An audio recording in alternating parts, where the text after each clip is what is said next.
الحمد لله رب العالمين والصلاة والسلام على أشرف الأنبياء والمرسلين أما بعد فأعوذ بالله من الشيطان الرجيم من همزه ونفخه ونفسه بسم الله الرحمن الرحيم رب اشرح لي صدري ويسر لي أمري واحلل عقدة من لساني يفقه قولي اللهم انفعنا بما علمتنا وعلمنا ما ينفعنا وزدنا علما فبشر عباد الذين يستمعون القول فيتبعون أحسنه أولئك الذين هداهم الله وأولئك هم أولو الألباب أعوذ بالله من الشيطان الرجيم بسم الله الرحمن الرحيم هذا بلاغ للناس ولينذروا به وليعلموا أنما هو إله واحد وليذكر أولو الألباب هذا بلاغ للناس یہ پہنچانا ہے لوگوں کو وَلِيُنذَرُوا بِهِ اور تاکہ وہ ڈرائے جائیں بھی ساتھ اس کے وَلِيَعْلَمُوا اور تاکہ وہ جان لیں أَنَّمَا هُوَ إِلَٰهٌ وَاحِدٌ سوائے اس کے کہ نہیں وہ ایک ہی معبود ہے وَلِيَذَّكَّرَ أُولُو الْأَلْبَابِ اور تاکہ نصیحت پکڑ لیں عقل مند لوگ پچھلی آیات کریمہ سے تقریباً 10 کے قریب آیات سے بڑا ہی انذار کا موضوع جاری ہے۔ آیت نمبر 42 سے وَلَا تَحْسَبَنَّ اللَّهَ غَافِلًا عَمَّا يَعْمَلُ الظَّالِمُونَ کہ نبی صلی اللہ علیہ وسلم اللہ تعالیٰ کو ہرگز ظالم لوگ جو گناہ کرتے ہیں اور جو اللہ کی نافرمانیاں کرتے ہیں رسولوں کے ساتھ نیک لوگوں کے ساتھ جو رویہ روا رکھتے ہیں تو یہ نہ سمجھیے کہ اللہ اس سے غافل ہے۔ اللہ کے ہاں تو ایک وقت مقررہ ہے، اللہ تعالیٰ ڈھیل دیتے ہیں اور وہ اللہ جو ڈھیل دے رہے ہیں ڈھیل دینے کا مطلب یہ نہیں ہے کہ اب ان پر کوئی سزا نہیں ہونی، ان کے لیے تو اللہ نے دنیا میں سزا ہو یا نہ ہو دنیا میں سزا مل بھی جاتی ہے اور دنیا میں کئی دفعہ سزا نہیں بھی ملتی۔ دنیا کی سزا تو بڑی چھوٹی سی چیز ہے، اللہ تو انہیں ڈھیل دے رہے ہیں ایک ایسے دن کے لیے جو آخرت کہ جس دن آنکھیں پھٹی کی پھٹی رہ جائیں گی، جس دن لوگ سر پر دوڑ رہے ہوں گے، سر اٹھائے ہوئے ہوں گے، پلک بھی نہیں جھپک رہے ہوں گے، دل ان کے خالی ہوں گے، پھر اللہ تعالیٰ موت کے وقت کو یاد دلاتے ہیں اور اللہ فرماتے ہیں لوگوں کو ان کے موت کے وقت یاد دلائیے جب لوگوں پر عذاب آئے گا، ظالموں پر، کافروں پر، جب لوگ مرتے وقت دعائیاں دیں گے کہ اے اللہ تعالیٰ ہمیں تھوڑی سی مہلت دے دے، چند لمحات دے دے کہ ہم آپ کی دعوت کو قبول کر لیں، ہم رسولوں کی بات مان لیں، رسولوں پر ایمان لے آئیں۔ تو اللہ تعالیٰ فرماتے ہیں کہ تم تو اپنی زندگی میں بڑے دعوے کرتے تھے، بڑی سرکشی کرتے تھے اور عذاب مانگتے تھے باقاعدہ، یہ وعدہ کب پورا ہوگا؟ اگر رسولوں کو کہتے تھے اگر تم سچے ہو، اور کہتے تھے کہ اللہ تعالیٰ اگر ہم غلط ہیں اللہ ہمیں سزا کیوں نہیں دے رہا،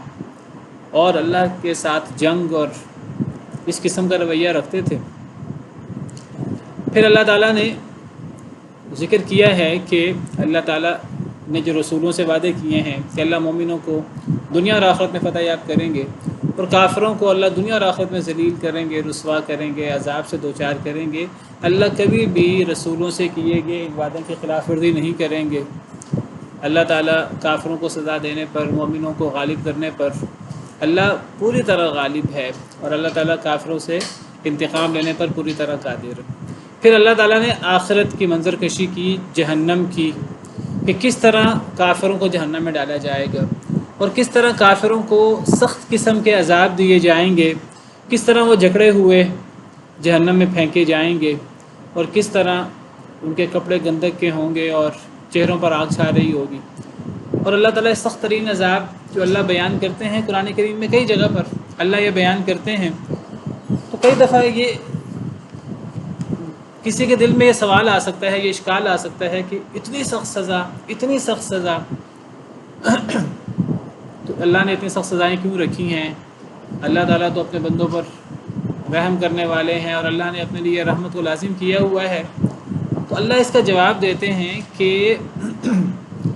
یہ اصل میں اللہ کی طرف سے سخت سزا نہیں ہے، یہ اصل میں ان کے اعمال اتنے ہولناک ہیں، خوفناک ہیں اتنے بدترین اعمال ہیں، اتنے پلید اعمال ہیں کہ ان اعمال کی سزا اتنی ہی خوفناک ہے۔ اور اللہ تعالیٰ کا اس خوفناک سزاؤں کو اور ان خوفناک عذابوں کو بیان کرنا قرآن کریم کے اندر، یہ اللہ تعالیٰ کا بہت بڑا احسان ہے۔ اس کو بالکل ایسے سمجھیے کہ جیسے ایک بہت ہی تکلیف دہ، خوفناک قسم کی، ہولناک قسم کی بیماری ہو جس کا کسی کو پتہ نہ ہو، تو کوئی ڈاکٹر کسی شخص کو، عام لوگوں کو آگاہ کرے کہ یہ بیماری اتنی ہولناک اور اتنی تکلیف دہ اور اتنی خوفناک ہے کہ اگر ہم اس بیماری کا شکار ہو جائیں تو اس سے یہ مسائل آئیں گے اور اتنی تکلیف ہوگی اور یہ ہمارا نظام بگڑ جائے گا، تو کوئی کہے گا کہ ڈاکٹر جو ہے یہ اتنی ہولناک باتیں کر رہا ہے، ہمیں ڈرا رہا ہے۔ ہر بندہ شکر گزار ہوگا کہ اس نے ہمیں آگاہ کیا ہے۔ تو قرآن کریم میں اللہ تعالی ہمیں آگاہ کرتے ہیں ان نعمتوں کے بارے میں جو اللہ نے اہل ایمان کے لیے تیار کی ہیں، اور ان سزاؤں کے بارے میں جو اہل کفر کے لیے اور اہل طغیانی اور اہل سرکش لوگ، ان کے لیے جو اللہ نے سزائیں تیار کی ہیں، ان کے اعمال کے مطابق جیسے ان کے اعمال ہیں ویسے ان کی سزائیں ہیں۔ تو اللہ نے بتایا ہے کہ آخرت کو ہلکا نہ سمجھو، آخرت بہت ہولناک ہے، اور آخرت میں بڑا سخت قسم کا عذاب ہونا، قبر اور اسی طرح موت۔ تو قرآن کریم بار بار اس کی طرف توجہ دلاتا ہے، یاد دہانی کراتا ہے، اور یہ اللہ کا بہت بڑا احسان ہے۔ اور بڑے ہی بد نصیب ہیں وہ لوگ کہ یہ جو کوشنز ہیں اور یہ جو اللہ کی طرف سے انذار ہے، اور یہ قرآن کریم بار بار اس موضوع کی طرف اشارہ دلاتا ہے، بدبخت ہیں وہ لوگ جو قرآن پڑھتے ہی نہیں، جو ان چیزوں سے بالکل بے خبر ہیں اور اپنی جھوٹی امیدیں اور جھوٹی خواہشیں، اللہ نے سب کو ہی معاف کر دینا ہے، اللہ اتنی سخت سزا کیسے دے سکتے ہیں۔ شیطان نے یعنی امیدوں میں، آرزوؤں میں مبتلا کیا ہوا ہے۔ تو اللہ تعالیٰ فرماتے ہیں، کل کی آخری آیت جو ہم نے پڑھی تھی، لیجزی اللہ کل نفس ما کسبت، یہ اصل میں بدلہ ہے، یہ اللہ بدلہ تاکہ بدلہ دے اللہ ہر شخص کو جو اس نے کمایا۔ یہ جو سخت ترین سزائیں ہیں یہ اصل میں بدلہ ہے پورا انسان کے اعمال کے۔ انسان کے اعمال اتنے خوفناک، اتنے ہولناک ہیں، انسان کے بھی تصور کرے۔ دیکھیے، سود، اللہ رسول کے ساتھ جنگ ہے، اب کوئی اس کو خطرناک باور کرے ہی نہ، کوئی اپنے آپ کو سود سے بچائے ہی نہ۔ پھر سود سے بڑے بڑے اعمال ہیں، کفر، شرک، قتل و غارت، جادو، اور اس قسم کی جو بڑی بڑی موبقات اور ہولناک بیماریاں اور ہولناک ہلاکت والے گناہ اللہ نے بیان کیے ہیں، لوگ پرواہ ہی نہ کریں۔ اللہ کی سب سے بڑی سزا، ہم بعض بار سمجھتے ہیں اللہ کی طرف سے دنیا کے اندر سزا یہ ہے کہ اللہ تعالیٰ کسی پر اس کا مکان گرا دے، کوئی بندہ بیماری کا شکار ہو جائے، کسی خوفناک قسم کی بیماری کا، کسی بندے کا ایکسیڈنٹ ہو جائے۔ اور حالانکہ سب سے بڑا عذاب دنیا کے اندر یہ ہے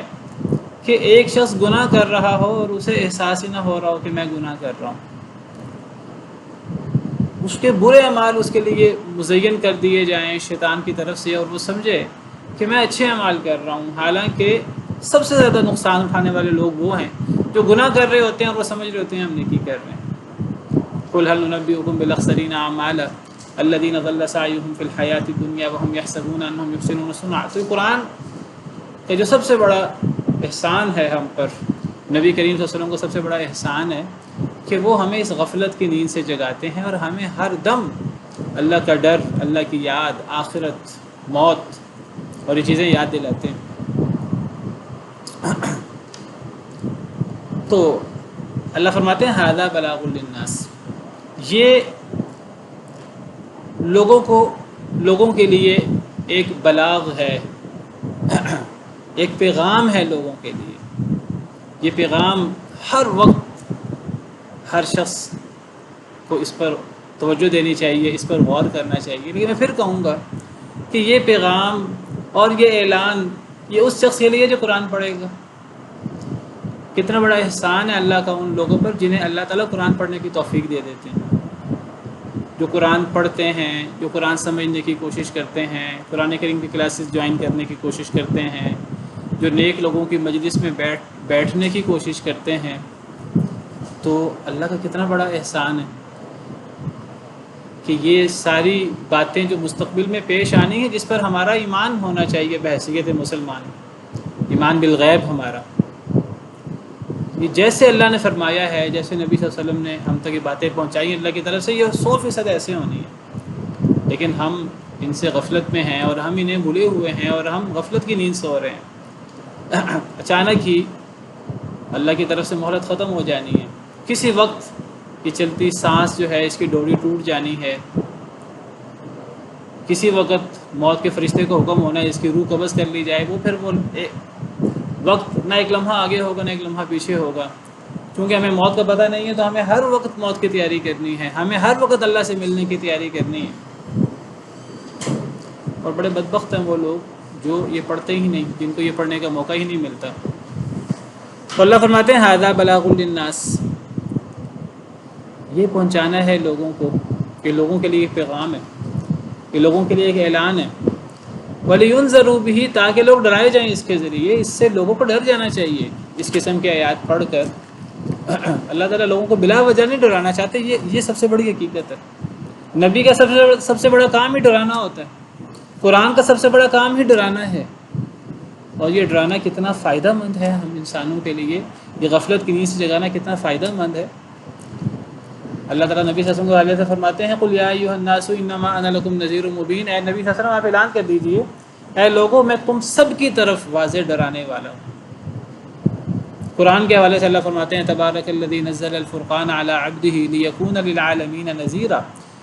سورہ فرقان کی پہلی آیت ہے، بہت بابرکت ہے وہ ذات جس نے اپنے بندے پر فرقان یعنی قرآن اتارا تاکہ وہ اللہ کا بندہ اس قرآن کے ذریعے لوگوں کو ڈرانے والا بن جائے۔ قرآن کا کام، نبی کا کام ڈرانا ہے، غفلت کی نیند سے جگانا ہے، موت اور آخرت کو یاد دلانا ہے، جنت جہنم کو سامنے لانا ہے، ہر وقت ہمارے سامنے یہ ہوں اور ہم پھونک پھونک کے قدم رکھیں، ہم اللہ کو راضی کر رہے ہیں، اللہ کو ناراض کر رہے ہیں۔ یہ لوگوں کے لیے ایک پیغام ہے، ایک پہنچانا ہے، اور تاکہ لوگ ڈرائے جائیں اس کے ذریعے، وَلِيَعْلَمُوا أَنَّمَا هُوَ إِلَٰهٌ وَاحِدٌ، اور تاکہ لوگ جان لیں کہ اللہ ایک ہی معبود ہے۔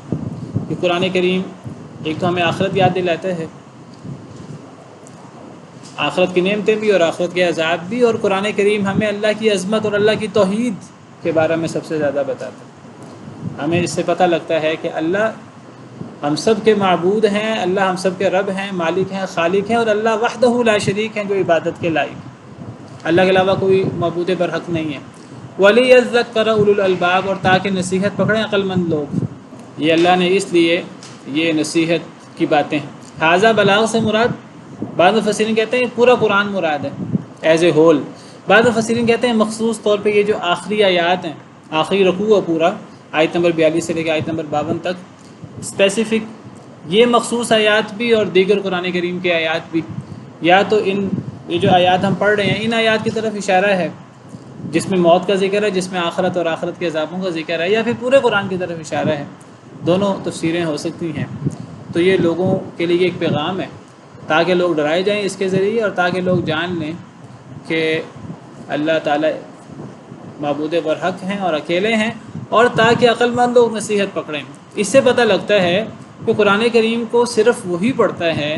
اور قرآن کریم کو پڑھنے کی سعادت اسے ہی حاصل ہوتی ہے، اور قرآن کریم کو پڑھ کر نصیحت اسے ہی ملتی ہے جو عقل مند ہے۔ وہ بندہ دنیا کے اندر کتنا ہی شاطر اور کتنا ہی ذہین کیوں نہ ہو دنیاوی اعتبار سے، لیکن اگر وہ قرآن نہیں پڑھتا، یا وہ قرآن پڑھتا ہے لیکن اس پر قرآن کا اثر نہیں ہوتا، وہ قرآن کریم سے نصیحت نہیں لیتا، تو وہ کوئی عقل مند شخص نہیں ہے، اس سے بڑا بے وقوف کوئی نہیں ہے۔ وہ دنیاوی اعتبار سے وہ بڑا دنیا کو بہت جانتا ہے ظاہری طور پر، لیکن وہ آخرت سے جو اصل عقل مندی ہے اپنے رب سے بالکل غافل ہے۔ یہ اللہ تعالیٰ فرماتے ہیں سورہ روم میں یعلمون ظاہرا من الحیات الدنیا وہم عن الآخرۃ ہم غافلون، دنیا کی باتیں تو بڑی جان، دنیا کے حوالے سے ڈاکٹر ہیں، سائنسدان ہیں، انجینئر ہیں، اور بڑے بڑے دنیاوی ان کے پاس عہدے ہیں، لیکن ظاہر دنیا سے بہت واقف ہیں، لیکن آخرت، اللہ اور جو اصل ہماری زندگی کا مقصد ہے دنیا میں آنے کا، اس سے بالکل غافل ہیں. تو کتنے بے وقوف لوگ ہیں، یہ کوئی عقل مندی نہیں ہے. اصل عقل مند لوگ وہ ہیں جو قرآن پڑھیں، اور صرف پڑھیں نہیں، پھر قرآن کریم کو اپنا اوڑھنا بچھونا بنائیں، پھر قرآن کریم سے نصیحت پکڑیں. قرآن تو آیا ہی، بھیجا ہی اللہ نے اس لیے ہے کہ قرآن کریم میں تدبر کیا جائے اور قرآن کریم سے اپنی اصلاح کی جائے. کتاب انزلناہ الیک مبارک،